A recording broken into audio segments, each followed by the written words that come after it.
자, 계시록에는 세 가지의 축이 있다라고 설명을 드렸어요. 본 것, 지금 있는 일, 장차될 일, 이게 하나의 축이에요. 계시록은 전체 이렇게 돼 있어요. 그래서 그 밑에 이제 제가 해드린 거, 본 것은 1장, 4장, 5장, 지금 있는 일은 2장, 3장, 장차될 일은 6장에서부터 끝에 22장까지 쭉 다이렉트로 연결되어 있어요. 이게 첫 번째 축이에요. 계시록은 본 것, 지금 있는 일, 장차될 일로 기록되어 있다. 이걸 기억하셔야 돼요. 그러니까 제가 장차될 일이라고 얘기했잖아요. 7 나팔의 삽경 부분에 있는 12장 같은 경우 한 여인이, 해를 옷 입은 여인이 있는데 그 여인이 아이를 가져서 해산하려고 하니까 용이 그 아이를 낳으면 삼키려고 하고 있는 그 장면을 보통 어떤 분들이 해석할 때 거기에 있는 그 아이를 예수님이라고 해석을 하는 거예요. 그러니까 예수님이 태어나시는 장면, 초림으로 해석하는 거죠. 그러면 제가 여기 축이라고 설명드렸잖아요. 장차될 일이라고 설명했잖아요. 그런데 왜 갑자기 2000년 전으로 훅 다시 가버리냐, 그 얘기예요. 그렇게 해석하면 안 된다는 걸 지금 설명하는 거예요. 이 축을 기억하셔야 돼요. 그 다음에 또 하나의 축은 7인 7나팔 7대접이에요. 그러니까 장차될 일은 7인 7나팔 7대접이라고 하는 순으로 기록이 쭉 돼 있어요. 물론 재림과 천년왕국과 천국도 있지만 기본적인 내용은 7인 7나팔 7대접으로 되어 있어요. 그리고 또 하나의 축은 7인 7나팔 7대접이 각각 본경삽경, 본경삽경, 본경삽경 이렇게 기록됐다는 거예요. 바로 이 부분 때문에 계시록을 볼 때마다 혼란이 오는 거예요. 읽으면서 이게 무슨 얘기야? 인 떼지는 거는 이해하겠는데, 나팔 불리는 건 이해하고, 대접은 그냥 순서대로니까 이해를 다 하겠는데 왜 그 중간중간에 뭐 이상한 얘기들이 자꾸 들어가 있지? 하는 거죠. 그 부분들이 삽경이에요. 그래서 실상 우리가 우리에게, 크리스찬들에게 중요한, 반드시 알고 있어야 되는 내용은 다 삽경에 들어가 있어요. 본경은 그냥 시간 순서대로 가는구나 하고 그냥 이해하면 되는데, 삽경은 그 안에서 벌어질 다른 구체적인 우리 신앙과 연결되어 있는 일들이 다 삽경에 기록되어 있다. 그래서 삽경에 우리의 마음을 두고 풀어야 돼요. 그런데 그 삽경 중에서도 7 나팔에 대한 삽경이 상당히 길어요. 그래서 이 부분을 설명하는 데에 조금 시간이 좀 필요한 거예요. 그래서 지난주에는 뭘 했었냐면, 하나님의 종들 14만 4천 두 증인 아이가 같다라는 걸 설명했잖아요. 지난주에 그게 삽경의 하나였어요. 그리고 계시록을 푸는 아주 중요한 열쇠가 바로 그 하나님의 종들에 대한 얘기예요. 14만 4천과 두 증인과 아이가 같다라는 거예요. 만약에 다르다라고 설명하시면, 하는 분들이 계시다면 그분들은 그럼 하나님의 종들이 어떻게 되는지 몰라요. 왜 모르냐면, 종들을 택하시는 장면은 14만 4천으로 설명했고, 그들에게 사명을 줘서 사명 감당하는 모습은 두 증인을 가지고 설명했고, 그들이 결국은 부활 승천의 하늘에 올라가 있는 모습은 14만 4천으로 설명했어요. 그리고 나중에 그들이 그 메시아 왕국의 왕권을 가지고 들어간다라는 설명이 하나님의 종들, 왕이라는 표현으로 설명이 돼요. 그 각각의 표현들이 다 다른 사람들을 설명한 거다 하면 계시록의 흐름을 모르는 거예요. 못 읽게 되는 거예요. 다 따로따로 얘기하는 거예요. 두 증인 언제 택했어? 몰라. 그냥 그들이 사명을 감당하다가 순교해서 올라가 버렸어. 따로. 그 다음 14만 4천은 하나님의 인 맞은 자들이 14만 4천이고, 그들이 갑자기 14장에 가가지고 저 시온산, 하늘 시온산에 가서 예수님과 함께 서 있는 모습. 그럼 대체 14만 4천은 뭐 했는데? 라는 질문하면 아무것도 없어요, 내용에. 그러니까 이렇게 따로따로 하나님의 종들을 해석하면 안 된다. 그래서 지난주에 아주 중요한 계시록 해석에 있어서 중요한 부분을 했습니다. 지금 그걸 다 따로따로 해석해요. 특히 어떻게 따로따로 해석하냐면, 두 증인은 하나님의 종들이고 14만 4천은 교회다라고 해석하는 게 지금 일반적이에요. 그런데 14만 4천이 교회가 아니라는 거 설명했잖아요. 지난주에 헬라어 원어를 가지고도 설명했고, 남성 명사로 되어 있다. 교회는 여성 명사다 라는 것도 설명했고, 그리고 이스라엘의 12지파 중에 선택했다. 그럼 거기 이스라엘의 12지파는 누구냐 할 때 이것이 바로 각 나라와 족속과 백성과 방언에서 부름을 받은 사람들이라고 설명했죠. 그러니까 교회라 설명했어요. 그런 내용 지난주에 했습니다. 오늘 이 삽경에 해당하는 부분을 또 할 거예요. 왜냐하면 이 사이가 길기 때문에 그래요. 그런데 이 삽경 부분은 다 뭐라고 설명했냐면 그 본경이 펼쳐지는 시간대에 일어나는 다른 관점의 사건들이에요. 지금 7개의 나팔이 불려요. 지금 나팔이 불려요. 그래서 저 뒤에서 저를 찍고 있어요. 이게 본경이에요. 삽경은 저 사이드에서 그 당시 상황을 똑같은 시간대에 다른 씬을 찍고 있는 거예요. 이게 삽경이에요. 그런데 실상은 삽경이 중요하다라고 제가 지금 설명을 드린 겁니다. 자, 그리고 7개의 인사건, 7번째 인에 7개의 나팔이 들었고 7번째 나팔에 7개의 대접이 들어있다. 이거 설명을 했고요. 그 다음 6개의 인사건 지난주에 다 했습니다. 1번부터 4번까지의 인은 환란 들어가기 직전에 나타나게 될 징조 사건이다 라는 거 설명했고, 5번째 인은 순교자들의 신원 요청, 그래서 너희와 같은 순교자들이 더 생길 수가 찰 때까지 기다려라 라고 하는 내용이 있었죠. 그러니까 결국은 5개의 인사건은 순교의 시간대에 관한 설명이다. 그건 하늘에서 벌어지는 일이고 땅에서는 순교가 일어난다 라는 걸 보여주죠. 그러니까 7년 환란 기간, 6번째 인사건은 예수님의 공중 재림과 우리의 휴거 모습이 그려져 있어요. 인사건에. 이게 어디 있느냐? 마태복음 24장에 나와 있습니다. 그래서 인사건은 전체적으로 여기 이해를 다시 한번 해볼게요. 이해를 잘 하셔야 돼요. 인이 이렇게 돼 있어요. 1번, 2번, 3번, 4번이 여기, 5번이 여기, 6번이 여기란 말이에요. 자, 7번째 인이 떼져야 이 두루마리가 열리지요. 그럼 이 7번째 인이 떼지면 무슨 사건이 펼쳐지냐? 그때부터 7 나팔이 시작되는 거예요. 그러니까 여기에서 이해를 잘 하셔야 되는 게 무슨 얘기냐면, 6번째 인이 여기니까, 이 부분이니까 인이 7번째 인이 떼지면 이제 이쪽 뒷부분으로 나팔이 시작되겠네, 이렇게 이해하시면 안 된다는 거예요. 무슨 얘기인지 이해하셨죠? 그 부분을 잘 이해하셔야 돼요.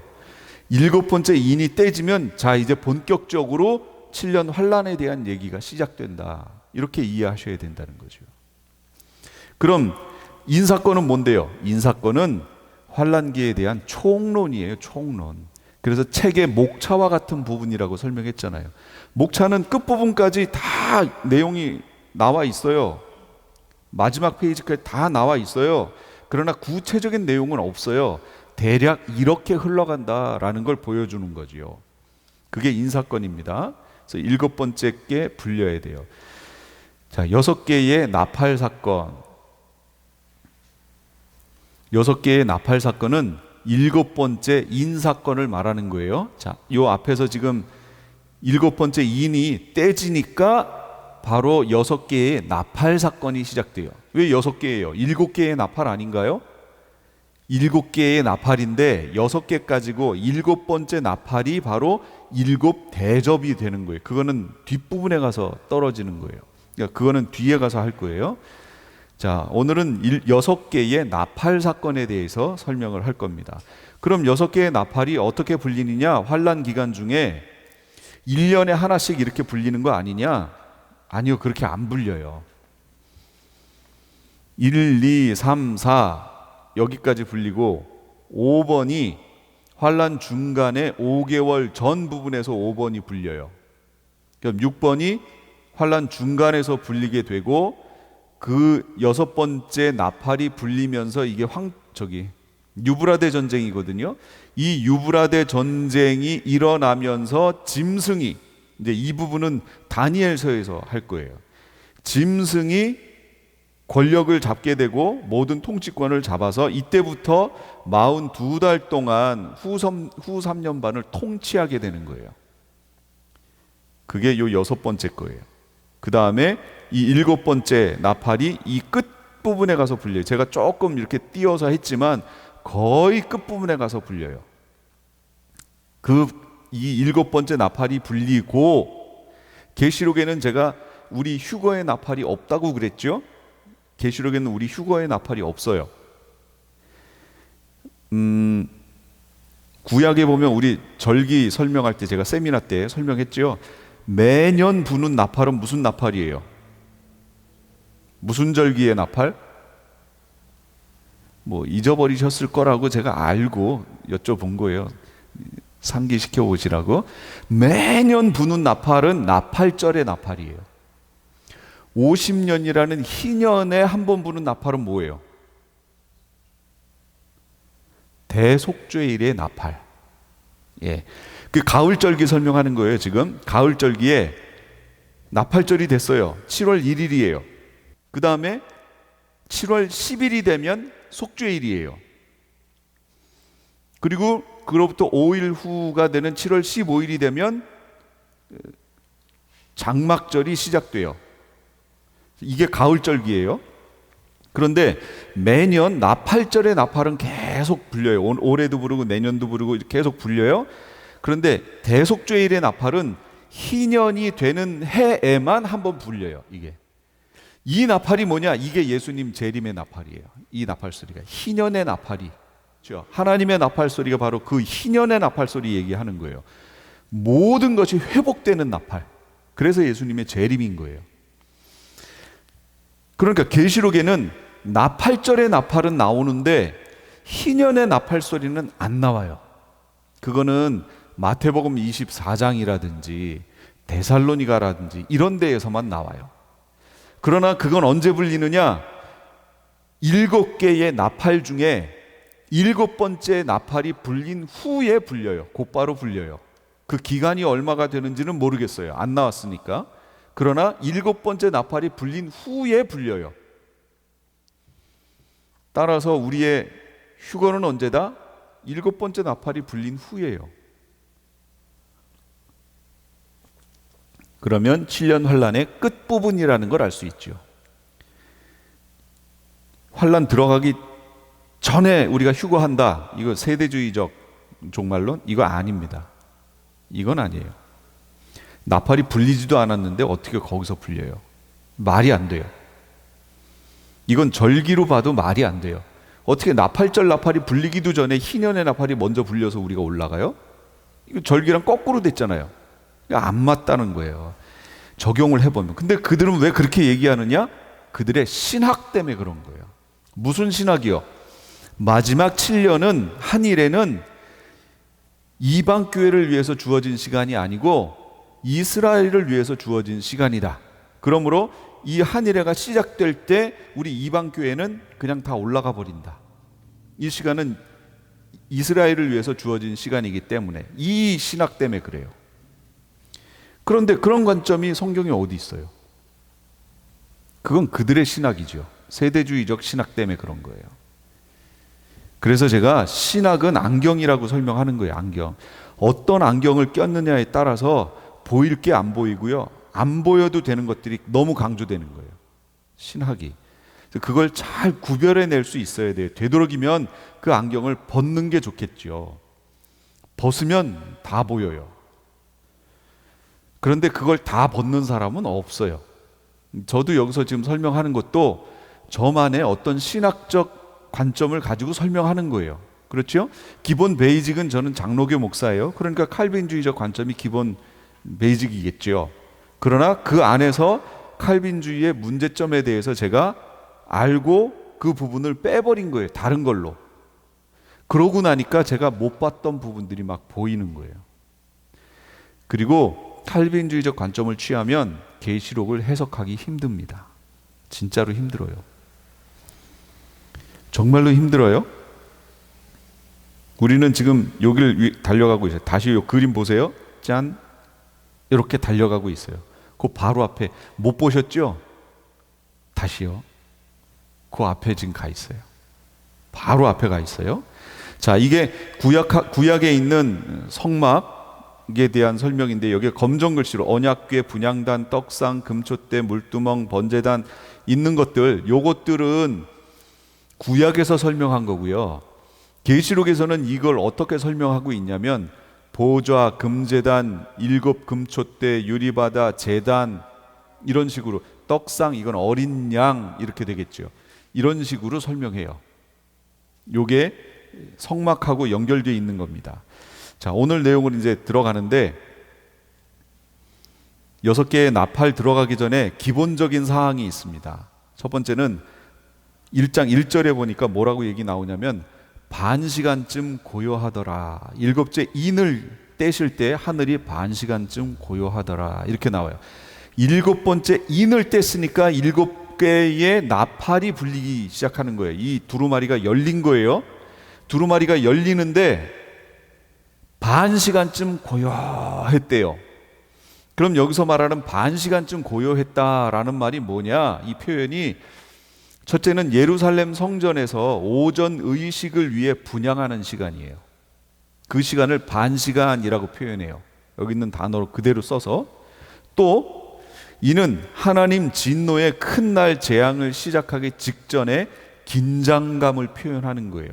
마치 쓰나미가 몰려올 때 물이 저 먼 바다로 쭉 빠졌다가 고요해지지요. 먼 바다로 나갔으니까.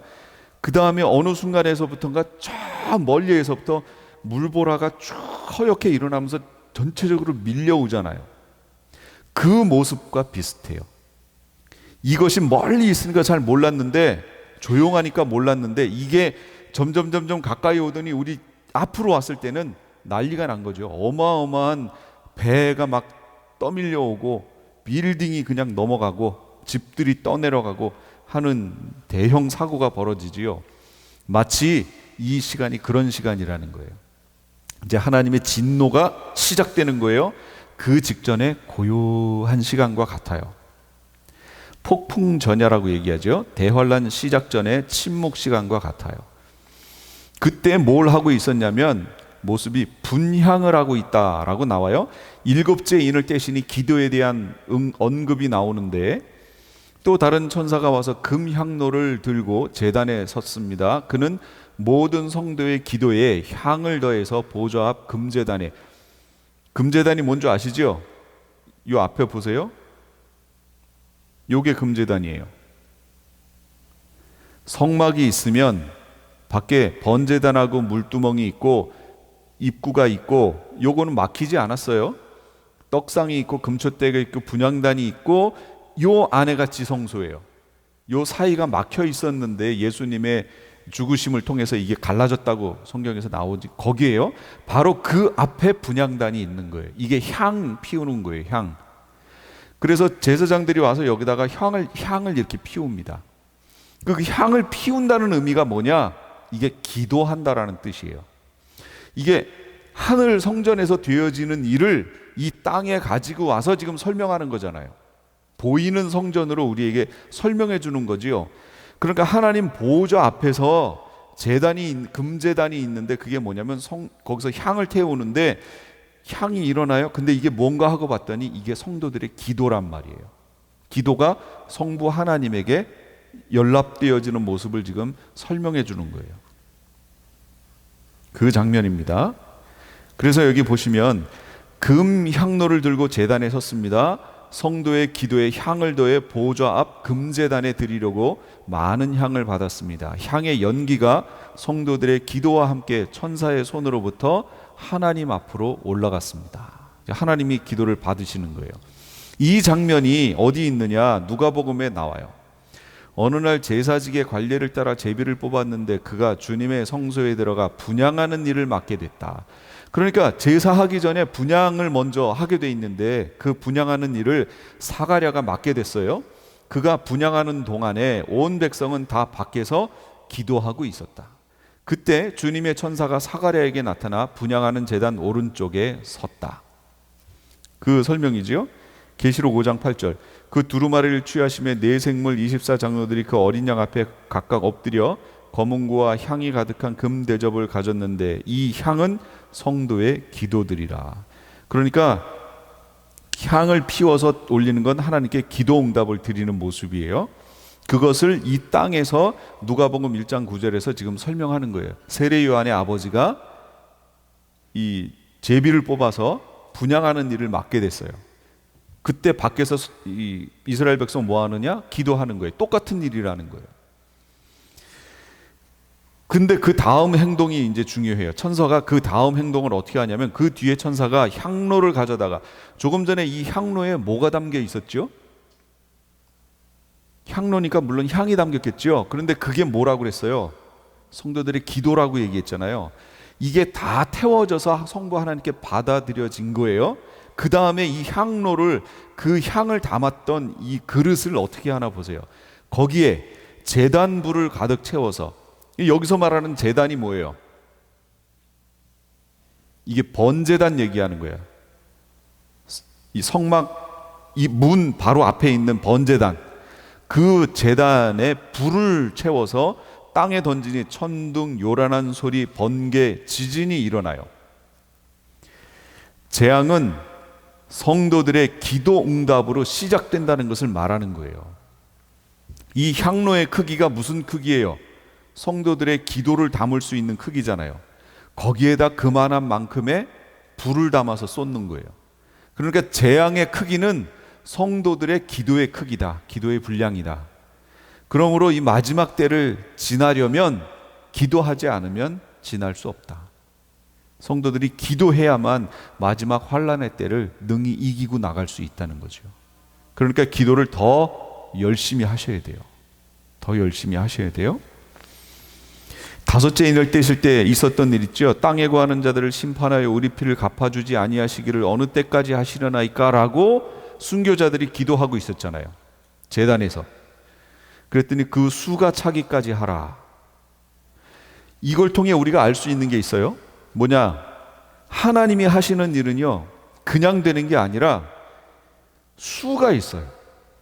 여기도 지금 순교자들의 기도 응답으로 뭐라고 얘기하시냐면, 너희와 같은 순교자의 수가 찰 때까지 잠시 기다려라 라고 얘기하셨고요. 그 다음에 환란도 언제 시작되는 거냐면, 이 향로에 향이 가득 차야 돼요. 성도들의 기도가 가득 차야 돼요. 그럼 지금 환란이 시작 안 됐다는 얘기는 무슨 얘기예요? 성도들의 기도의 분량이 안 찼다는 거예요. 기도의 분량이. 그래서 하나님의 일은 하나님이 정하신 어떤 분량이 차야 그 일이 시작된다. 이걸 우리 개인에게 적용해 보면, 개인이 살아가는 삶 속에서 기도하시는 내용들 있죠? 기도의 내용들이 있을 거예요. 그 기도의 분량이, 하나님이 정하신 분량이 차야 그 기도 응답이 오는 거예요. 그러니까 끝까지 기도하셔야 돼요. 이루어질 때까지. 하나님께서 정하신 기도의 분량이 다 차야 심판이 시작돼요. 하나님께서 정하신 순교자의 수가 다 차야 심판이 시작돼요. 그러므로 기도하는 자만이 환난의 때에 무사히 보호받고 벗어날 수 있습니다. 그러면 나팔 부는 이유는 뭘까요? 지금 7 나팔이잖아요. 나팔 부는 이유가 뭐예요? 그 사람이 그 땅에 칼이 임함을 보고 나팔을 불어 백성에게 경고하되, 스바냐는 나팔을 불어 경고하고 견고한 성읍들을 치며 높은 망대를 치는 날이로다. 시온에서, 요엘서는 시온에서 나팔을 불며 나의 거룩한 산에서 경고의 소리를 질러 이 땅의 주민들로 다 떨게 할지니 이는 여호와의 날이 이르게 됨이니라. 이제 임박하였으니. 나팔을 부는 이유는 경고의 의미예요. 경고. 여호와의 날, 이거 주님 재림을 우리에게 적용할 땐 주님 재림의 날을 준비하라는 거예요. 대속죄를 준비하라는 겁니다. 이스라엘 민족에게는 메시아의 오심이라고 하나로 얘기할 수 있지만, 지금 우리에게는 이미 초림은 지났기 때문에 재림이라고 얘기할 수 있어요. 나팔은 경고다. 뭘 준비하라고요? 대속죄를 준비하라고. 대속죄일이 뭔데요? 예수님의 재림.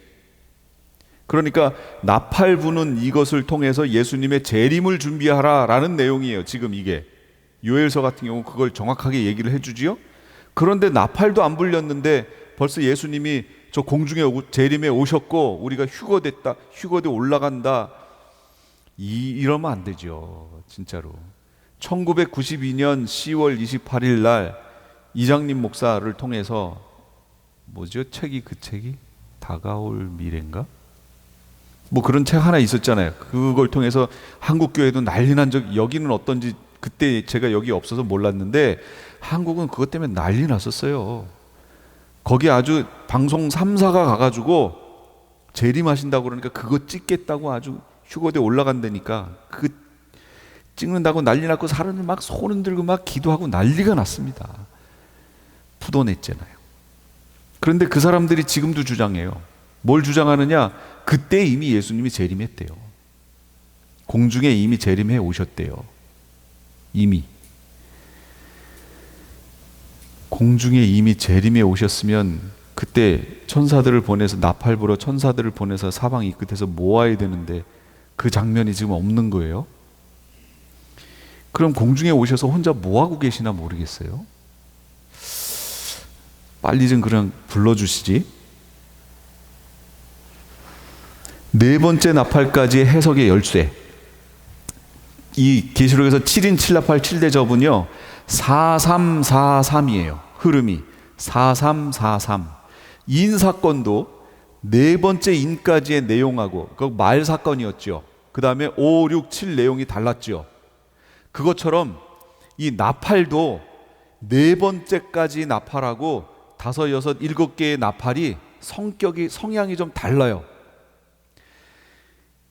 그러면 네 번째 나팔까지 해석의 열쇠는 어디 있느냐? 계시록 14장 7절에 있어요. 그가 큰 음성으로 이르되 하나님을 두려워하며 그에게 영광을 돌리라. 이는 그의 심판의 시간이 이르렀으니 하늘과 땅과 바다와 물들의 근원을 만드신 이를 경배하라 하더라. 하늘과 땅과 바다와 물들의 근원을 만드신 분을 경배하라 하더라. 이 음성이에요. 이게 해석의 열쇠예요. 왜냐? 1번부터 4번까지의 나팔이 땅과 바다와 물들과 하늘에다가 내리는 재앙이에요. 딱 여기서 말하는 그 재앙이라고요. 그래서 하늘과 땅과 바다와 물들의 근원을 만드신 분을 경배해라 그랬는데 사람들이 어떻게 했어요? 하늘과 땅과 바다와 물들의 근원을 만드신 분을 보지 않고 하늘과 땅과 바다와 물들의 근원만 보는 거예요. 그리고 그걸 신격화하는 거예요.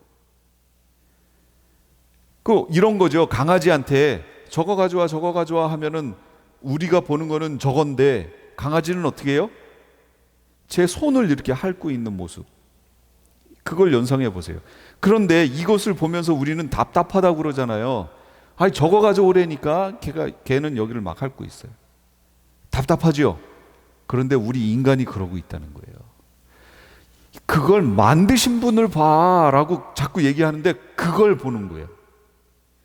그래서 하늘에다가 태양신 만들어 섬겨놓고 땅에다가 신 만들어 놓고 섬기고 바다 신 만들어 섬기고 제가 이거 할 때마다 물어봐요.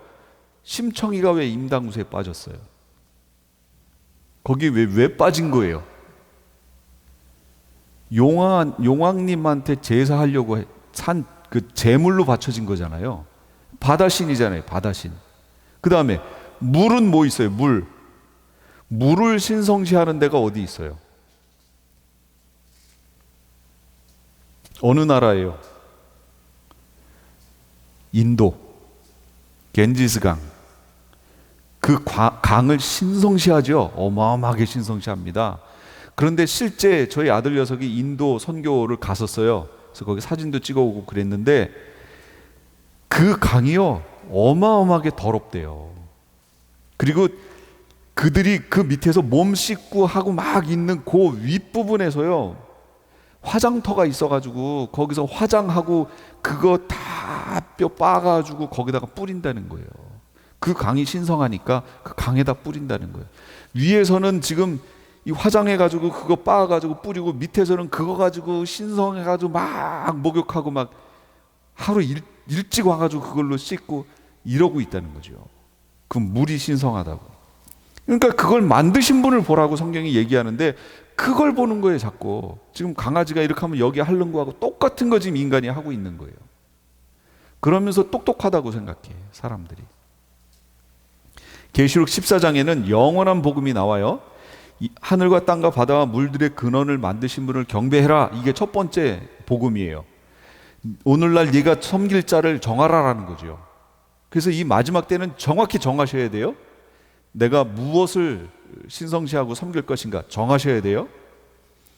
두 번째는 큰 성 바벨론이 반드시 무너진다는 거예요. 이 세상 나라가 반드시 무너진다. 그 다음에 세 번째는 짐승표 받는 자는 불과 유황으로 고난받는다. 그러니까 이런 얘기 하시면 안 돼요. 아니 내가 예수 그리스도로 구원받았는데 내 몸에 들어오는 뭐 그 조그만 거 그거 하나 받았다고 내가 구원이 취소되면 이 짐승표라는 것이 예수님보다 더 강력하냐? 그럴듯하죠. 설명이 아닙니다. 왜 아니냐면 그건 단순히 그 표를 받은 게 문제가 아니에요. 성경에 나왔잖아요. 짐승표 받는 자는 불과 유황 못 들어간다. 그러므로 받지 말아라 라고 예수님이 말씀하셨는데 예수님이 하신 말씀을 무시하고 자기가 바꿔서는 이런 조그만 요 표가 예수님보다 더 월등하냐? 이렇게 얘기하면 그 사람은 뭔가 앞뒤가 안 맞는 거죠. 예수님 말씀 안 믿는 거 아니에요 지금. 본인은 안 믿으면서 믿는 것처럼 지금 설명하는 거잖아요. 짐승표 받으면 안 돼요. 그럼 짐승표가 뭔데요? 지금 현재까지 짐승표화 될 수 있는 것이 어디까지 와 있냐면 베리칩까지 와 있어요. 베리칩이 짐승표라는 얘기가 아니에요. 베리칩까지 와 있다는 얘기예요. 지금 구체화돼서 상품화된 제품까지가 베리칩까지예요. 그러나 기술이 발달해서요. 지금 나노 기술 10의 마이너스 9승 크기로 잘게 쪼갤 수 있는 기술이 있어요. 그 기술로 인해서 페인트 같은 건데요. 이 페인트를 여러분 바코드 아시죠? 바코드 같은 거 또는 이거 뭐죠? 이렇게 사각형으로 돼 있는 QR 코드 같은 이것을 그 페인트 같은 나노 공법으로 만들어 가지고 그걸 여기다가 쭉 그냥 새겨놔요. 그러면 그거 가지고 찍 그르면 그걸로 모든 걸 통과할 수 있는 그런 기술도 있어요. 그러나 이런 것들이 상용화되지는 않았어요. 이것이 상용화되고 제품화된 것 그리고 우리 일상에 깊이 들어와 있는 거는 베리칩이에요. 그래서 지금 현재 베리칩까지 와 있다고 얘기하는 거예요. 베리칩이 짐승표라고 얘기하는 게 아니에요. 기술이 거기까지 와 있다는 거예요. 근데 이 상태로 쭉 가다 보면 그 베리칩이 사용될 짐승표로 사용될 확률이 높아요. 그런데 아직은 몰라요. 더 기술이 발달해서 그걸 가지고 쓸 수도 있습니다. 어찌됐건 마귀는 이 땅에다가 견고한 진을 만들어 놨어요. 육신에 속한 것이 우리의 싸움은 육신에 속한 게 아니요 오직 어떤 견고한 진도 무너뜨리는 하나님의 능력이라. 견고한 진, 이 땅에다가 견고한 진을 만들어 놨어요. 하늘과 땅과 바다와 물들에다가 만들어 놨어요. 그리고 그것을 섬기게 하는 거예요. 위장해 놓은 거죠. 자기의 모습을. 사람들이 그걸 섬기면서 자기들이 마귀를 섬기고 있다는 것도 모르는 거죠. 그래서 하나님이 7 나팔 중에 4개의 나팔을 통해서 이 땅에 견고하게 만들어놨던 이것을 깨부수는 거예요. 재앙을 내리시는 거예요. 그게 나팔 사건이에요. 그래서 첫 번째 나팔 보세요. 첫째 천사가 나팔을 부니 피 섞인 우박과 불이 나와서 땅에 쏟아져요. 땅의 3분의 1이 타버리고 수목의 3분의 1도 타버리고 각종 푸른 풀도 타버려요. 첫 번째 게 뭔가 보세요. 땅에 쏟아져요. 땅에 뭐가요? 피 섞인 우박과 불이 떨어져요. 여러분 이게 상징이에요? 실제예요? 잘 푸셔야 돼요. 1번부터 4번을 일반적으로 자꾸 상징으로 풀려고 하는 거예요. 상징적으로 얘기할 수 있어요. 그런데 저는 이 시간에 상징보다는 실제적인 것이다 라고 설명을 하고 싶어요. 왠지는 가면 갈수록 나와요. 아까 설명했잖아요. 하늘과 땅과 바다와 물들의 근원을 만드신 분을 보라고 그랬잖아요. 이게 해석의 열쇠라고 그랬죠. 그러면 실제로 하늘과 땅과 바다와 물들의 근원에 대해서 하나님이 재앙을 내리셔야죠. 실제적으로. 그런데 이걸 왜 상징으로 자꾸 바꾸냐 그 얘기예요. 실제입니다. 실제라는 걸 어떻게 알아요? 출애굽기에 보면 모세가 하늘을 향해 지팡이를 드니 우레소리와 우박을 보내시는데 불덩이가 우박에 섞여서 내린 사건이 실제 있었어요. 출애굽기 9장 22절 26절. 옛날에도 있었다면 앞으로도 있겠죠. 옛날에 없었다면 그거 상징이다라고 하겠지만 옛날에 구체적으로 있었잖아요. 똑같이. 그러면 상징으로 보지 말고 실제로 보는 것이 더 유익하겠다 싶은 거예요. 땅에다가 이 땅에 만들어놨던 견고한 진, 마귀의 진을 깨 부수시는 작업을 하시는 거예요. 이 작업을 통해서 뭘 깨달으라고요? 이거 경고의 메시지라고 그랬죠. 나팔은 경고라고 그랬죠. 이걸 보면서 이걸 섬겼던 이들에 대해서 경고하시는 거예요. 너희들이 섬긴 거 지금 잘못됐다. 빨리 회개해라. 이런 내용이에요. 그러나 회개 안 합니다. 계시록을 잘 보시면 회개 안 해요. 땅 3분의 1이에요. 그런데 여기서 주목해 보세요. 땅 3분의 1이 타요. 그 다음에 수목의 3분의 1도 타요. 각종 푸른 풀도 타요. 그러면 이 3분의 1이라는 것부터 한번 얘기해 볼게요. 3분의 1이라는 건 전체가 아니라는 얘기죠. 그러니까 이 사건은 지구 전체에서 벌어지는 일이 아니에요. 예를 들면 여기 우리 캘리포니아에 있는데 여기에서는 안 벌어질 수도 있어요. 다른 지역에서 벌어질 수도 있어요. 어쩌면 다른 데서 안 벌어지고 캘리포니아에서 벌어질 수도 있어요. 이 땅 3분의 1이 이 타는 이 행위가, 이 현상이. 왜냐하면 땅을 신성시했던 이들이 누구예요? 땅을 신성시하는 사람들이 있어요. 누가요? 인디언들이 그렇잖아요. 예. 인디언들이요, 땅을 얼마나 신성시하는지 몰라요. 그 인디언들에게 있어서 땅이라는 것은 이건 그들의 영혼이 담겨 있는 곳이에요. 땅을 신성시합니다. 그러니까 땅을 심판하시려면 어떻게 하실까요? 땅을 신성시하고 땅에 견고한 진이 만들어져 있는 그곳을 하나님이 치시겠죠. 그럼 그런 무리들이 어디 있느냐를 보셔야죠. 첫째는 이 캘리포니아에 있어요. 캘리포니아 유타 저쪽 인디언들 사는 인디언들의 무리 있었던 그 지역이 땅을 신성시했던 지역이에요. 그러니까 어쩌면 이 첫 번째 나팔의 현상은 이 미국이 될 수도 있어요. 모르는 거지만 그런 현상을 봤을 때 나중에 이제 물도 나오는 세 번째 나팔이 물인데 물은 제 예상에는 저 인도 쪽이 아닐까 싶은 거예요. 그런 식으로 볼 수 있단 말이죠. 그 다음에 여기 수목의 3분의 1, 각종 푸른 풀의 3분의 1이 타요. 그러면 지구상의 3분의 1의 풀과 수목들이 타면 지구는 어떻게 될까요?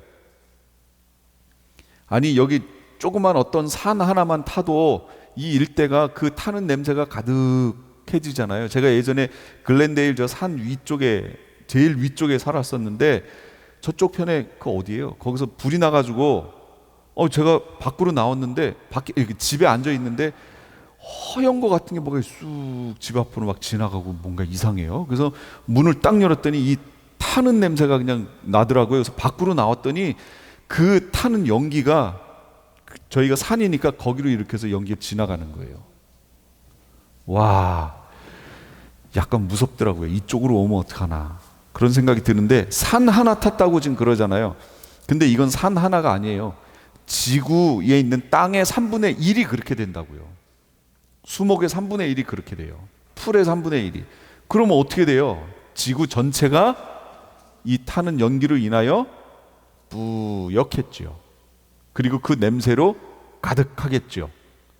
그 상황을 잘 보시라 그 얘기예요. 지금 환란의 때가 들어가면 첫 번째 나타나는 현상이 그거라는 거예요. 그런 소문이 들리고 그런 뉴스가 들리고 하면 또 이 땅에 그런 현상이 나타나는 지역이 있을 거예요. 아주 우울하고 막 이럴 겁니다. 자, 두 번째 나팔 보세요. 둘째 천사가 나팔을 보니 불 붙는 큰 산과 같은 것이 바다에 던져짐에 바다의 3분의 1이 피가 되고 바다 가운데 생명 가진 피조물들의 3분의 1이 죽고 배들의 3분의 1이 깨져요. 자, 그러면 바다가 이렇게 피같이 되는 현상, 물이 피같이 되는 현상, 이게 실제일까요? 상징일까요? 실제죠. 왜 실제라고 얘기해요? 아까 14장 7절에 있잖아요. 거기에 만들어놨던 견고한 진을 치시는 거라니까요, 지금. 그러니 실제적으로 쳐야죠. 이것을 상징으로 풀어버리면 안 된다는 거예요. 그럼 여기 불 붙는 큰 산과 같은 것이 바다에 던져져요. 이게 무슨 현상일까요? 불 붙는 큰 산이 있는데 불 붙는 큰 산이에요. 그렇죠.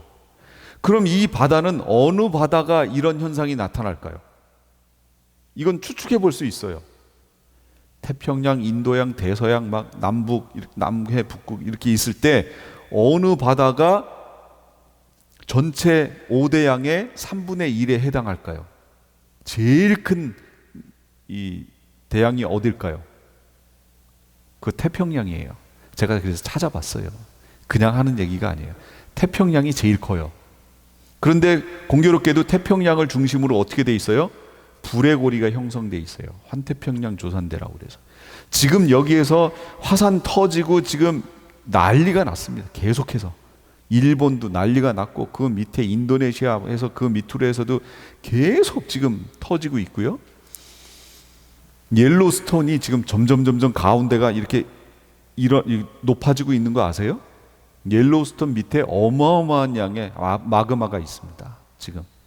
근데 옐로스톤 가운데가 점점 이렇게 올라오고 있대요. 1m인가가 지금 올라왔대요. 벌써. 이 화산 폭발하면요, 이 태평양 연안으로 있는 이쪽 지역들이요 난리 날 겁니다. 그리고 가장 큰 화산은 어디 있냐면 일본 밑에 있어요. 바닷속에 있어요. 얼마 전에도 거기 비슷한 위치에서 터져가지고 육지가 조그맣게 생겼죠. 그리고 일본으로 알갱이들이 막 해안으로 몰려간 그거 아시나요? 모르시구나. 그 찾아보세요. 유튜브나 이런 데 가면 다 나와요. 동글동글한 그 화산재가 돌멩이처럼 돼가지고 물에 가라앉지도 않아요? 떠요? 뜬 상태로 일본 해안으로 다 몰려갔어요. 그 부분에서 일본 남쪽 부분에서 이게 화산 폭발해가지고 섬처럼 하나가 생겼어요. 그런데 거기에 지구상에서 가장 큰 용암대가 거기 있어요. 그러니까 이게 진짜로 본격적으로 폭발해서 이게 한번 태평양 바닷속에서 태평양의 중간에서 약간 아시아 쪽 위쪽으로 있거든요. 일본 밑에. 이거 터지면 태평양은요 완전히 난리가 납니다. 그럼 여기서 말하는 이런 현상 그대로 나타나요. 실제로 지팡이를 치니까 나일강 하수가 피가 된 사건이 있었어요. 그러니까 이런 현상이 있다는 거예요. 실제로 바다의 3분의 1이 그렇게 돼요. 그 다음 세 번째 나팔, 물들의 근원을 쳐요. 셋째 천사가 나팔을 부니 횃불같이 타는 큰 별이 하늘에서 떨어져 강들의 3분의 1과 여러 물샘에 떨어져요. 여러 물샘에 떨어져요. 이 별의 이름은 쓴쑥이에요. 물의 3분의 1이 쓴쑥이 되매 그 물이 쓴 물이 되므로 많은 사람이 죽어요. 이런 현상은 주로 저 인도 쪽 관련해서 나타날 것 같아요. 추측을 해볼 수 있어요. 왜냐하면 물을 신성시하는 데는 거기거든요. 그 지역이거든요. 그 지역에 어마어마한, 지금 조금 있으면 이제 인도가 중국을 추월하여 세계 1위 인구 숫자 된다고 그러죠. 어마어마한 숫자잖아요. 3분의 1이 쓴쑥이 되매 그것으로 많은 사람이 죽어요. 그런 현상이 거기서 나타날 겁니다. 이건 강에 대해서는 거기라고 추측을 해볼 수 있어요. 이제 네 번째 게 뭐냐면, 넷째 천사가 나팔을 부니 해 3분의 1, 달 3분의 1, 별 3분의 1이 타격을 받아 그 3분의 1이 어두워지니 낮 3분의 1은 비춤이 없고 밤도 그러하더라. 여러분, 이 시대를 한번 생각해 보시란 얘기예요. 첫 번째 나팔에서부터 땅에다가 3분의 1, 거기에서부터 지구의 3분의 1에 있는 수목이나 풀이나 이런 게 탔으니까 그 연기로 인해서 뿌옇다고 그랬죠. 그랬는데 바다, 강 아까 떨어진 거, 강에 큰 별 하나가 떨어지잖아요. 이제 저 위에서 지구상으로 떨어지는 여러 별들이 지금 되게 많을 거거든요. 사실 제가 그냥 별 하지만 별은 아니에요. 이게 뭐냐면 하늘에서 지구상으로 떨어지는 그 무엇인가가 있다는 거죠. 그런데 이게 2011년 경에 러시아 지역으로 어마어마한 게 떨어졌어요. 그 전에는 그렇게 큰 게 떨어진 적이 없는데 20 몇 미터짜리가 이 소련 러시아 땅으로 떨어졌어요. 그리고 3년 후인가 또 떨어졌어요. 그래서 이게 떨어지는데 20m짜리인가가 지름이 20m짜리인가가 떨어졌대요. 그런데 이것이 떨어져서 지상으로부터 8km 위에서 폭발했대요. 내려오다가 어마어마한 속도니까 내려오다가 그 마찰력에 지구에 있는 대기권의 마찰력에 의해서 이게 불이 붙어가지고 빵 하고 터졌는데 지구 위에서 지상에서 8km 지점에서 터졌는데요. 그 터진 600km 반경에 있는 수목이라든지 건물 유리창이라든지 이런 것들이 다 깨지고 다 쓰러져 버렸어요. 나무가 다 쓰러졌어요. 600km 되는 지점에 있는. 그럼 600km가 이해가 잘 안 되시죠? 서울에서 부산까지가 400km예요. 그러니까 거기서부터 200km나 더 나가 있는 지역에 그 반경에 있었던 그것이 나무나 이런 게 다 쓰러져 버렸다는 거예요. 그 20m짜리 때문에. 그런데 지금 지구상에 이 과학자들이 그걸 지금 찾고 있는 거예요. 지구에 떨어지면 안 되잖아요. 찾고 있는데 100m까지 지름 100m까지 되는 것들은 지금 95%를 찾았대요. 나머지 5%를 못 찾았어요. 이걸 왜 찾냐면 얘가 이렇게 와가지고 20m짜리가 떨어져서 그렇게 됐는데 100m짜리 떨어지면 지구가 어떻게 될까요? 난리 나죠. 그러니까 얘들이 궤도가 이렇게 돌아가지고 어느 시점에 올 것이다 하면 그 시점 되기 전에 얘한테 먼저 보내가지고 뭔가를 보내서 코스를 가는 궤도를 조금 틀어버리는 거예요. 여기서 어떤 사람들은 핵을 터뜨린다 뭐 그러는데 우주선이나 이런 걸 보내서 얘를 그 궤도상에서 1cm만 딱 틀어도 얘가 갔다 오는 그 반경이 어마어마하게 멀잖아요. 그러니까 결국은 지구 그 궤도에서 벗어난다는 거예요. 조금만 틀어놔도 벗어난다는 거예요. 그래서 그거를 폭탄으로 터뜨려서 얘 궤도를 이탈시키는 이걸 하려고 지금 준비를 하고 있어요. 근데 100m급에 이상 되는 거는 95%를 찾은 거예요. 지금 5%는 못 찾았어요. 그런데 20m짜리요? 과학자들이 얘기하는데요, 20m짜리는 하나도 모른대요. 지금 너무 작아서 찾을 수도 없대요. 그러니까 2013년하고 11년에 러시아에 떨어졌던 그런 것들이 앞으로는 무수히 떨어져도 방어할 방법이 없다는 거예요. 떨어진다는 거예요. 그러니까 여기에서 지금 그 얘기를 하는 거예요.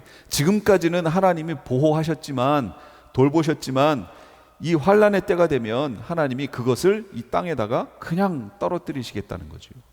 그 일이 벌어져요. 넷째 나팔은 하늘인데요, 해 3분의 1, 달 3분의 1, 별 3분의 1이 어두워졌잖아요. 그럼 여태까지 과정을 통해서 한번 생각해 보세요. 이 지구가 살만한 곳인가요? 지구가 살만한 곳이 아니에요. 어두컴컴하고 해가 떴는데 해 3분의 1이 어두워요. 그러면 지금은 낮이 화창하지만 그런 게 없어요. 음침한 그런 땅이 된다는 거죠. 그럼 사람들은 어떨까요? 수목은 3분의 1은 타버렸고 나머지 3분의 2도 멀쩡하지 않을 거예요. 광합성을 해야 이게 뭘 살 거 아니에요. 광합성이 안 돼요. 그런데 네 번째 재앙이 오니까 하늘이 어두워져요. 해 3분의 1, 달 3분의 1, 별 3분의 1이 다 어두워져요. 광합성도 안 돼요. 완전히 이 죽음의 땅으로 지구가 바뀌어버려요. 이게 네 번째 나팔까지 현상이에요.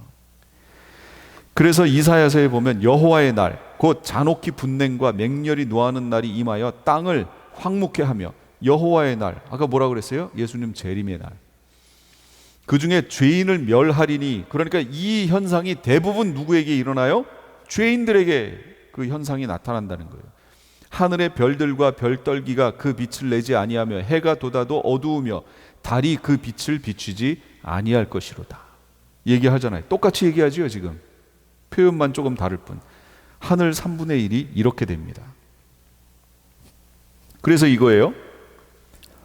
1번부터 4번까지 나팔은 앞에 부분, 여기 지금 요 4번까지 설명한 거예요. 5, 6 설명할 차례예요. 지금 근데 4번까지 벌써 지구의 전삼년반에 살기 힘든 상황이 전개가 됐어요. 내가 또 보고 들으니 공중에 날아가는 독수리가 큰 소리로 이르되 땅에 사는 자들에게 화가 있으리니 이는 새 천사들이 불어야 할 나팔 소리가 남아 있음이로다. 아직 3개가 남았다는 거예요. 어떻게 살아요? 살기 힘들어요. 그런데 이 5번째 나팔, 이걸 화 할 때의 첫 번째 화의 나팔이에요. 여태까지는 자연계에 대해서 그 재앙을 펼쳤다면 이제는 사람에 대해서 이 일이 벌어져요. 성격이 달라진다고 그랬죠? 그러면 이 5번째 나팔이 어떤 성격을 갖느냐? 이걸 황충의 환란이라고 설명하는 거예요. 그런데 이 부분이 대단히 중요합니다. 대단히 중요해요. 왜 중요하냐면 이건 설명이 좀 많이 필요한 부분이에요. 잘 들어보세요. 계시록 9장 1절에 5째 천사가 나팔을 불매 내가 보니 하늘에서 땅에 떨어진 별 하나가 있는데 그가 무저갱의 열쇠를 받았더라. 하늘에서 땅에 떨어진 별 하나가 있어요. 무저갱의 열쇠를 받았어요. 그럼 여기서 말하는 이 별이 아까 4번째 나팔까지 설명했던 4번째 나팔까지 어떻게 해석했어요? 상징으로 해석했어요? 실제로 해석했어요? 실제로 해석했어요. 별도 실제로 떨어지는 것으로 설명했죠. 그런데 이 5, 6, 7으로 넘어가면 성격이 조금 달라져요. 만약에 실제라고 해석하면 여기 하늘에서 땅에 떨어진 별이라고 얘기하면 이 별을 실제로 해석하면 설명이 안 돼요. 왜 안 되냐면 별이 어떻게 무저갱의 열쇠를 받아서 떨어져요? 뭔가 말이 안 되지요. 그러니까 여기서부터 제가 계시록은 인, 나팔, 대접이 4343 이렇게 넘어간다고 그랬잖아요. 성격이 바뀌어요. 4343 할 때마다 성격이 좀 바뀌어요. 여기서 말하는 별은 그 스타 별 말하는 게 아니에요. 여기서 말한 이 별은 뭘 얘기하는 거냐면 마귀를 얘기하는 거예요. 마귀. 그 마귀가 무저갱의 열쇠를 받아서 떨어져요. 그가 무저갱을 여니 받아서 내려와 가지고 무저갱을 여니 그 구멍에서 큰 화덕의 연기 같은 연기가 올라오매 해와 공기가 그 구멍의 연기로 말미암아 어두워져요. 그럼 여기 무저갱이 어디예요? 영적인 곳을 생각해 보세요. 믿는 사람이 돌아가셨어요. 어디로 가요? 낙원으로 간다고 그랬죠. 천국 가는 거 아니에요? 그러나 낙원에 가 있는 사람은 반드시 천국으로 가게 돼 있으니까 천국 가셨습니다 해도 뭐 그렇게 틀린 말은 아니에요. 그러나 구체적으로 얘기하면 천국 가신 게 아니라 낙원에 가신 거예요. 그 다음에 믿지 않는 사람이 죽으면 음부로 간다고 그랬어요. 음부. 지옥 같네? 예, 맞아요. 음부에 있다가 지옥으로 가요. 그러니까 음부에 있는 사람은 지옥 가는 게 맞으니까 지옥 갔다고 얘기해도 틀린 말은 아니에요. 그러나 엄밀하게 말하면 낙원과 음부라고 얘기해요. 그 다음에 백보자 심판을 거쳐 그러니까 부활하여 백보자 심판을 거치고 천국과 불못으로 가는 거예요. 그러면 여기 영적인 장소가 하나가 더 나오는데요. 무저갱이라고 하는 영적 장소가 하나가 더 나와요. 이 무저갱은 뭘까요? 이 영적 장소는 어떤 장소를 말하는 거예요? 여기는 타락한 천사들이 들어가 있는 장소를 말하는 거예요. 무저갱은 타락한 천사들이 들어가 있는 곳. 아니, 타락한 천사들이 언제 죽었어요? 타락한 천사들이 죽었어요? 아니, 죽었어야 뭘 어딜 들어가든 뭘 하지요. 예, 죽었어요. 언제 죽었나요? 여러분, 창세기 6장으로 가야 돼요. 그러면 근데 창세기 6장에 대한 설명을 지금은 하기가 힘들어요. 시간이 없어서 나중에 심화과정 할 때 그때 설명할게요. 그때 별들이 떨어졌어요. 그 떨어진 별이 이 땅에 와서 어떻게 했냐면 자기의 소견에 옳은 대로 여자를 취했어요. 사람의 딸들을 취했어요. 그래서 나온 게 뭐예요? 네피림이에요.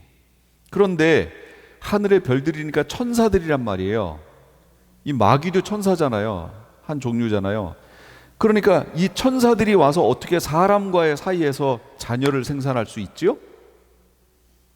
되나요, 이게? 원칙대로 보면은 안 될 것 같잖아요.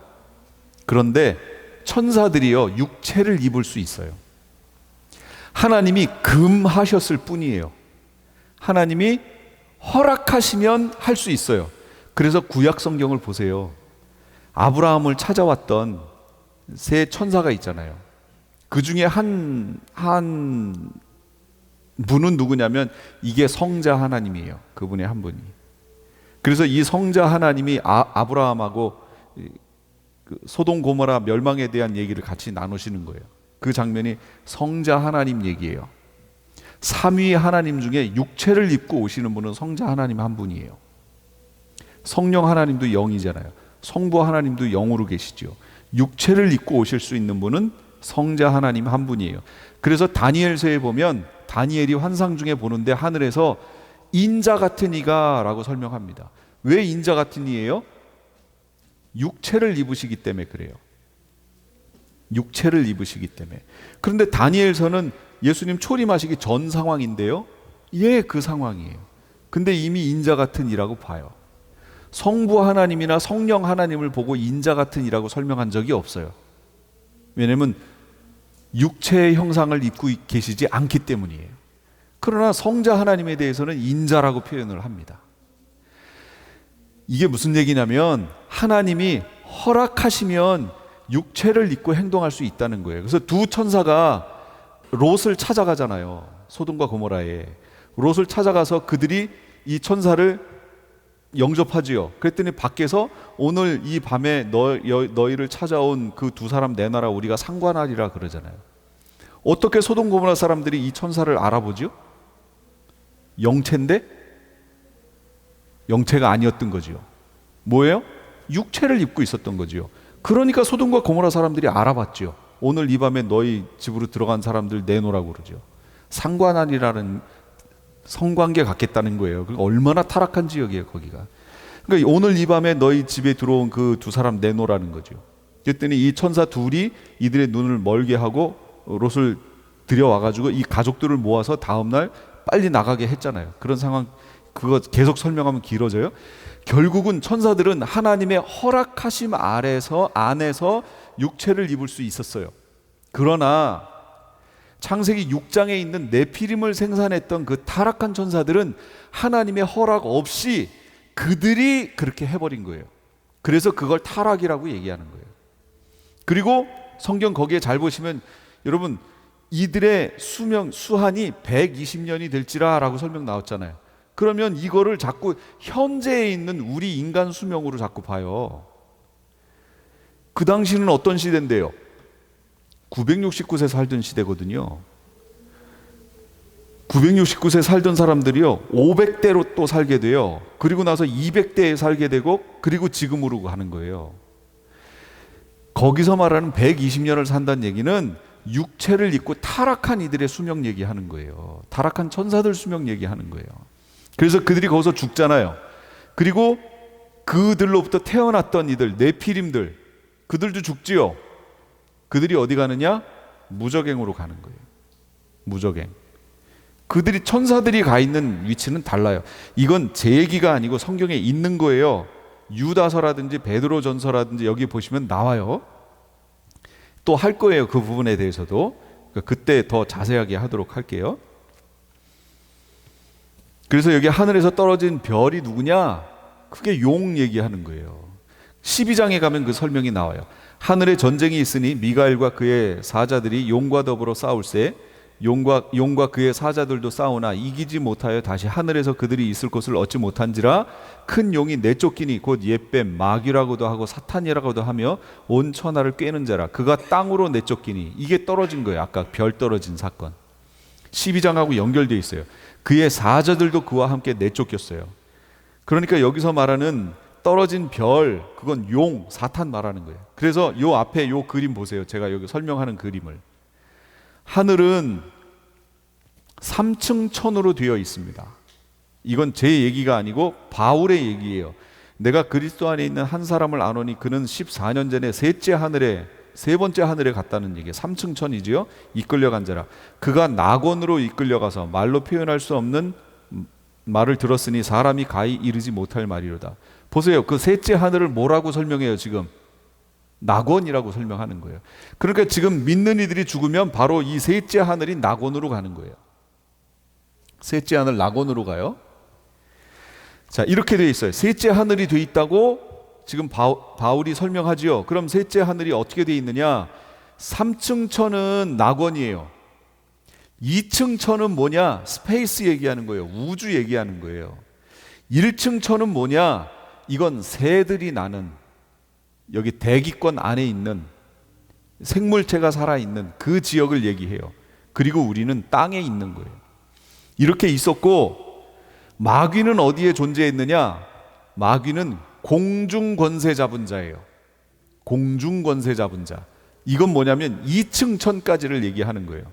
마귀는 낙원에 있을 수 없죠. 거긴 하나님이 계신 곳이기 때문에 마귀는 낙원으로 들어올 수 없어요. 2층 천까지 올 수 있어요.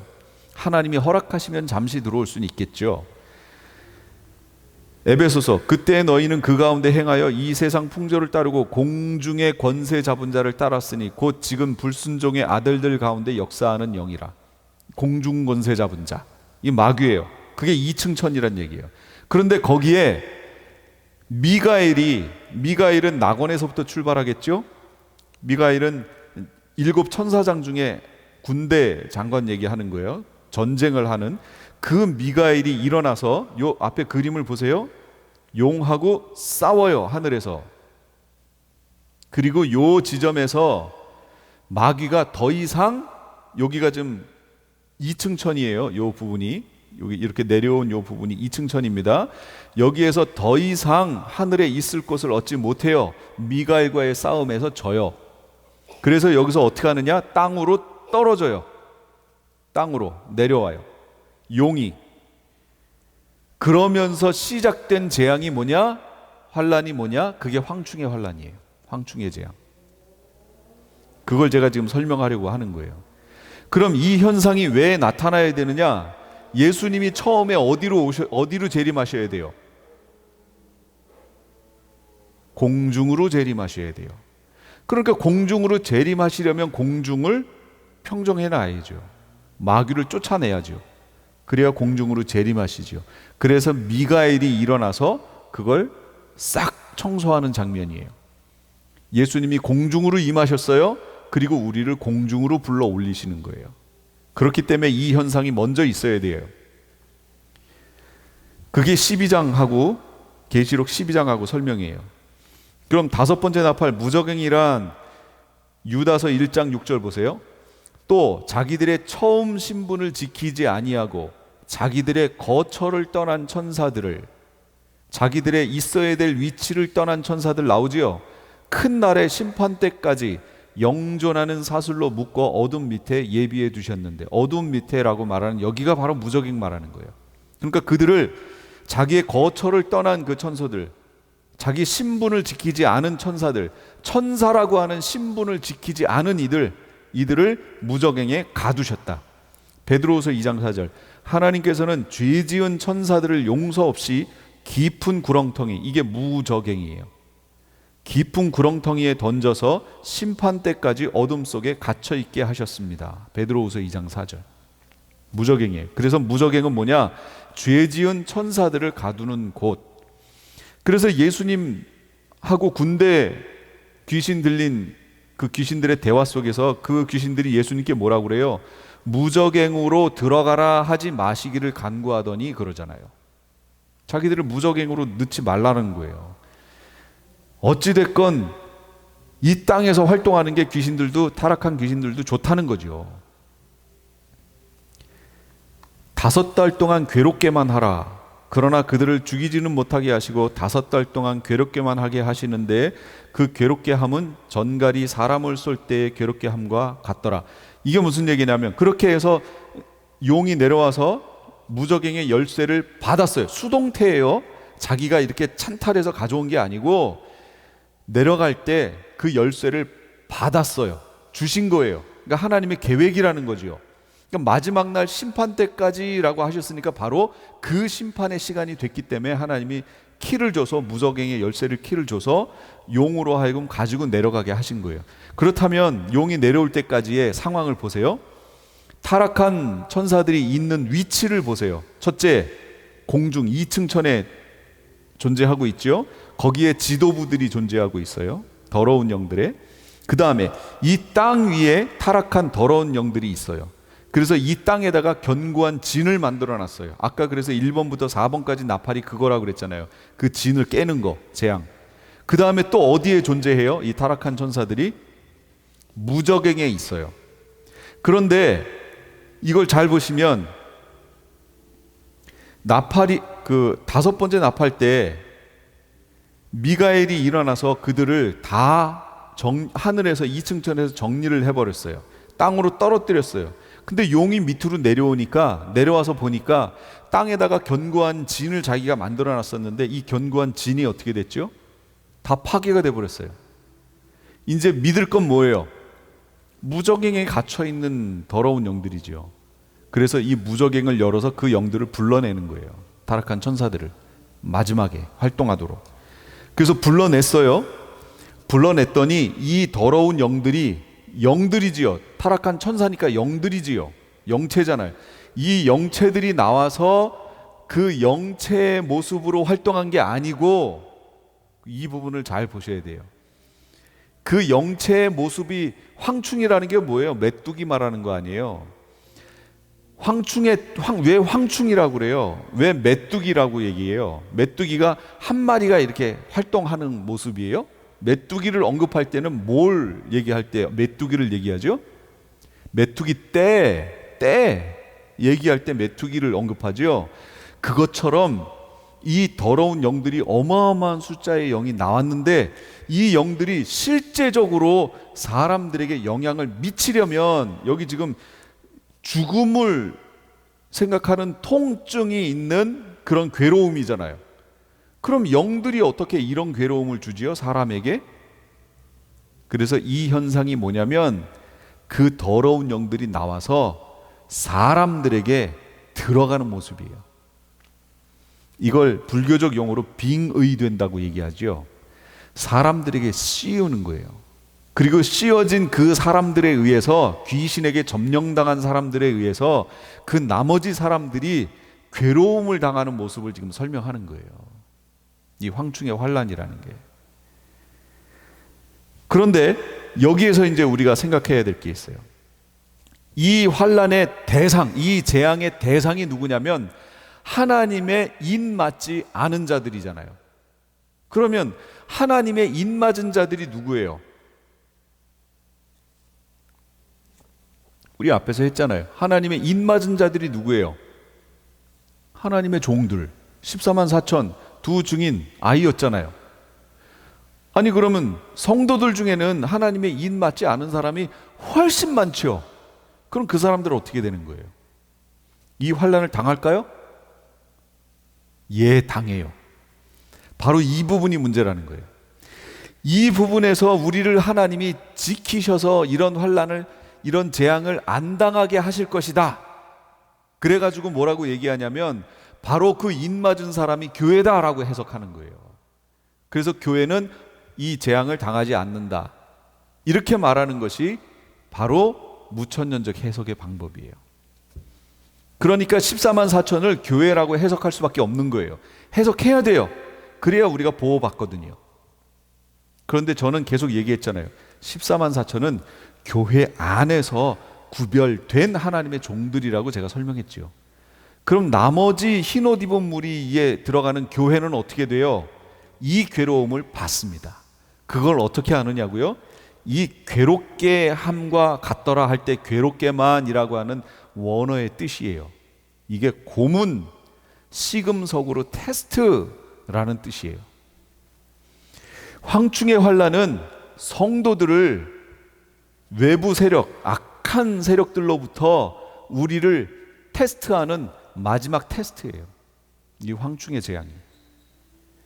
분명히 예수님이 뭐라고 그러셨어요? 이 마지막 시험의 때를 제가 지금 얘기했잖아요.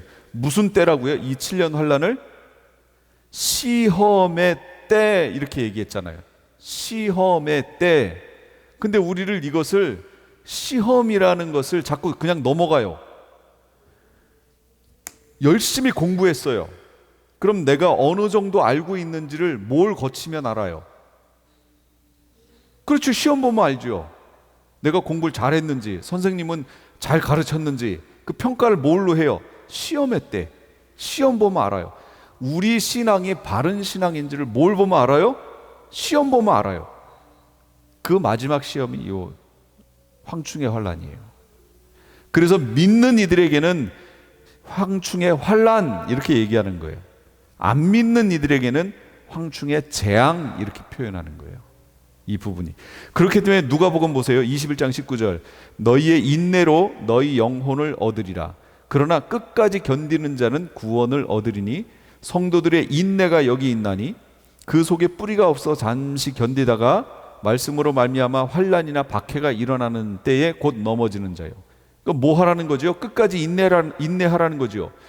끝까지 인내해야만 하는 상황이 펼쳐지니까 인내하라고 얘기하는 거예요. 7년 환난은 인내하셔야 돼요. 끝까지. 그래서 7년 대환란이 있어야 되는 이유가 뭐예요? 순교자들과 성도들의 기도의 응답으로 주어지고요, 믿는 성도들에게는 최종 테스트의 기간이에요. 계시록 3장 10절. 네가 나의 인내의 말을 지켰기 때문에 나도 시험의 때에 라고 설명하잖아요. 시험의 때에 너를 지켜주겠다. 근데 그때에 많은 사람이 실족하게 돼요. 걸려 넘어져요. 시험 때가 되면 선생님들이 시험 범위 안에서 시험에 나올 만한 예제를 가르쳐 주시지요. 대부분의 선생님들이 가르쳐 주시지만 안 가르쳐 주는 선생님들도 계세요. 본인이 공부해야 돼요. 근데 어쨌든 가르쳐 주세요. 그럼 가르쳐 주는 분들은 인기가 조금 있지요. 예수님이 이 시험 범위 안에서 시험 예제를 가르쳐 주셨을까요? 예, 가르쳐 주셨어요. 바로 그게 2장 3장 얘기예요. 그래서 제가 제일 중요하다고 하는 거예요. 계시록 2장 3장이 시험 예제예요. 이런 것들을 보겠다라는 거예요. 이런 내용들을. 그래서 그걸 보고 준비된 이들이 주님 앞에 통과되는 거예요. 시험의 때에.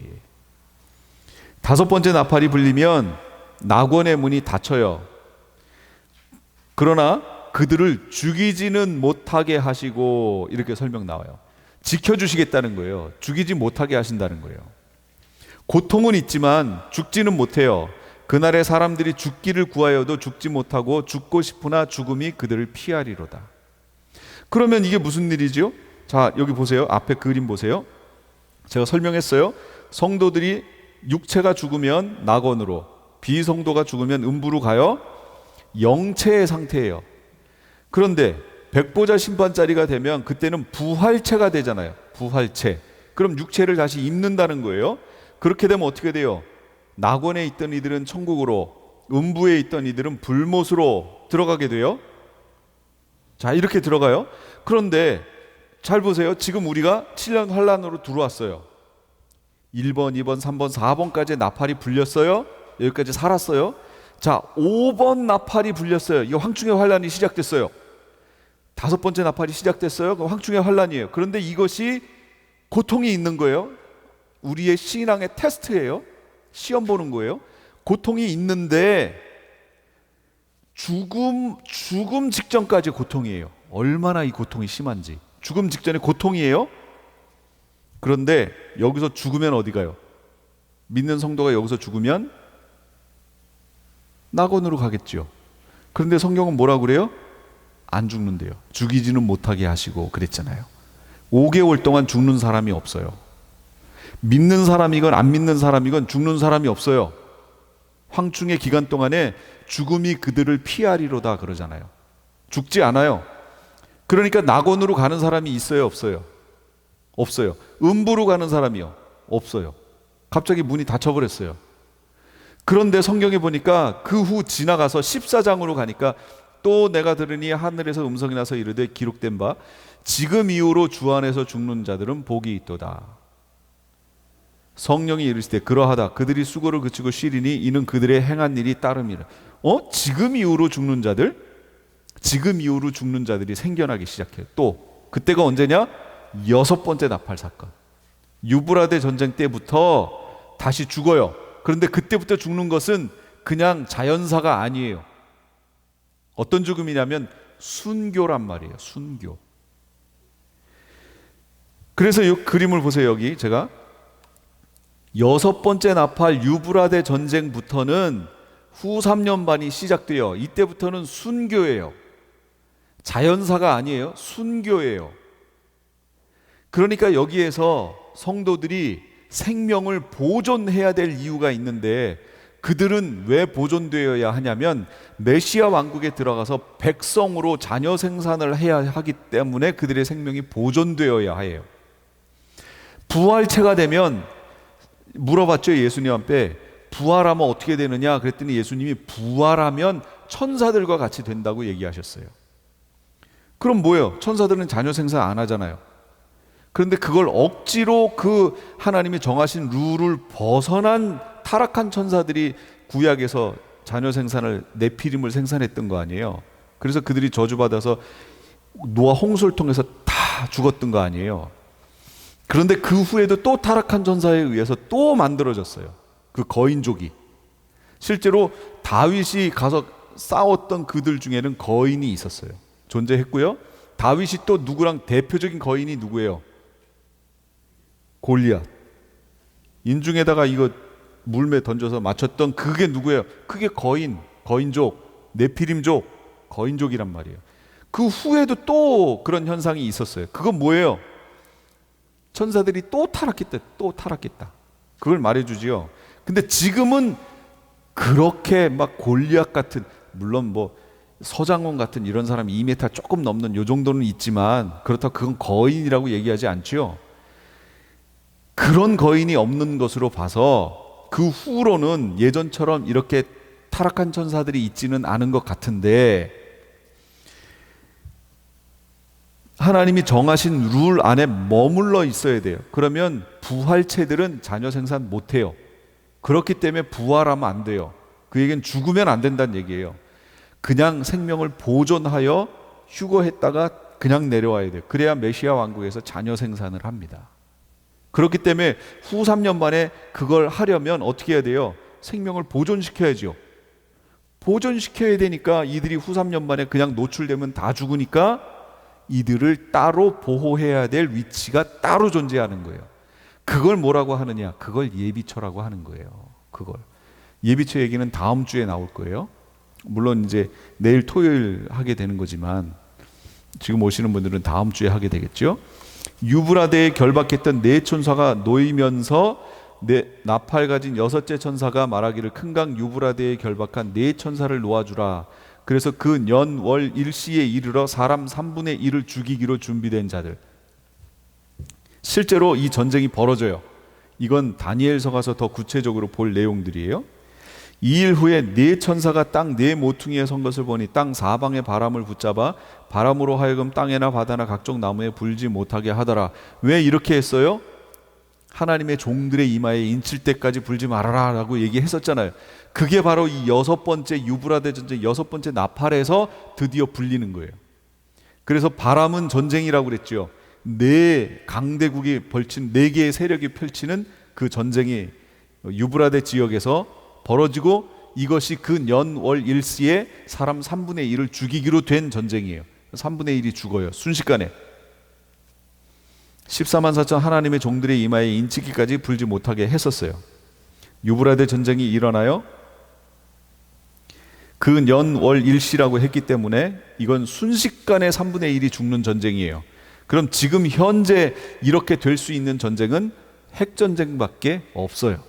지금 현재 그 년, 월, 일시에 순식간에 죽을 수 있는 전쟁 뭐가 있어요? 핵전쟁밖에 없어요. 지금도 우크라이나하고 지금 러시아가 자꾸 자기들 상황이 안 좋으니까 푸틴이 자꾸 핵을 만지작 하고 있잖아요. 핵 얘기 꺼내고 있지요. 그러니까 일본에서 거봐, 우리가 핵을 가지고 있어야지 되지. 우크라이나가 원래 핵을 생산할 수 있는 나라였거든요. 소련으로 이렇게 되어 있을, 연방으로 있을 때는. 근데 이게 갈라지면서 핵을 포기하는 조건으로 갈라졌어요. 그러면서 핵을 포기해버렸어요. 그러니까 동네 북이 돼버린 거예요. 지금 이걸 보고 일본도 거봐, 지금 그런 일이 벌어져도 미국이 구체적으로 그 우크라이나에 개입하지 못하고 저러고 있잖아. 그러니까 우리도 핵을 준비해야 돼 라고 일본이 얘기하는 거예요. 아베가 지금. 그래서 첫 번째는 미국이 핵을 일본에다가 갖다 놔라, 이렇게 첫 번째 조건. 이거 안 되면 2차적으로 일본에서 자체적으로 핵을 만들겠다, 이거 얘기하죠. 일본에서 만약에 그 일을 하면 중국은 이미 있고 북한도 이미 있고 일본도 그렇게 해서 만들면, 그럼 한국은 어떻게 할까요? 당연히 핵 갖다 놓죠. 핵을 만들든 뭐 하든 갖다 놔야지. 안 갖다 놓으면 동네 북대라고요. 그러니까 지금 이 상황이 핵을 분명히 갖다 놓게 지금 돼 있습니다.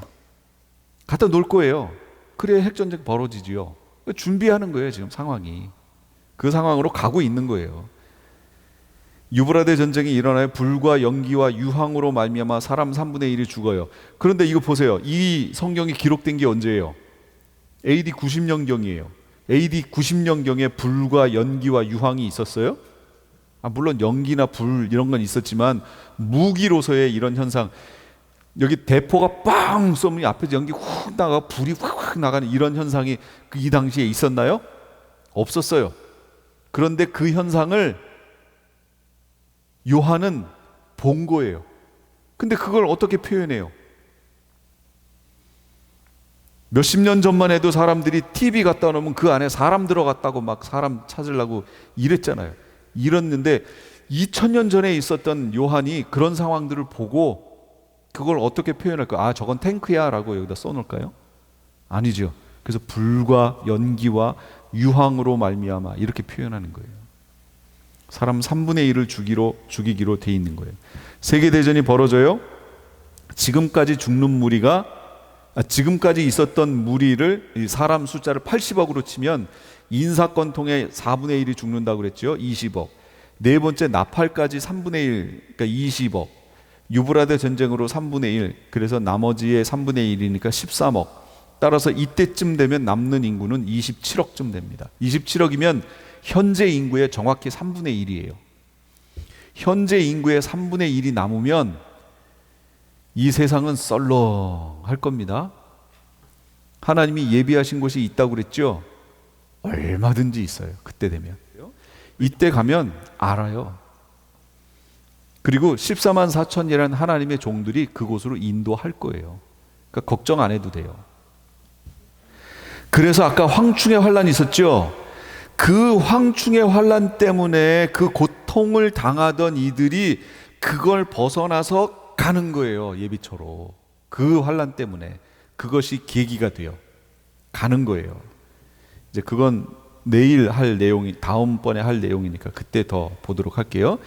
이 재앙에 죽지 않은 남은 자들이 손으로 행한 일을 회개하지 않아요. 오히려 여러 귀신과 또는 보거나 듣거나 다니거나 하지 못하는 금, 은, 동과 목석의 우상에게 절하고 또 살인과 복술과 음행과 도둑질을 회개하지 않아요. 왜 사람들이 지옥 간다고요? 죄를 지어서가 아니고 회개하지 않아서예요. 크리스찬들이 죄 안 짓나요? 짓죠. 그러니까 죄 지어서 지옥 가는 게 아니에요. 다 똑같아요. 죄 지어서가 아니라 회개하지 않아서예요. 그래서 하나님의 백성들을 구원해내야 하기 때문에 마지막 메시지는 회개하라라는 거예요. 교회가 지금 회개하라를 외쳐야 돼요. 교회 안에서. 그래서 사람들을 준비시키는 거예요. 회개하라, 정결하게, 거룩하게, 순결한 모습으로.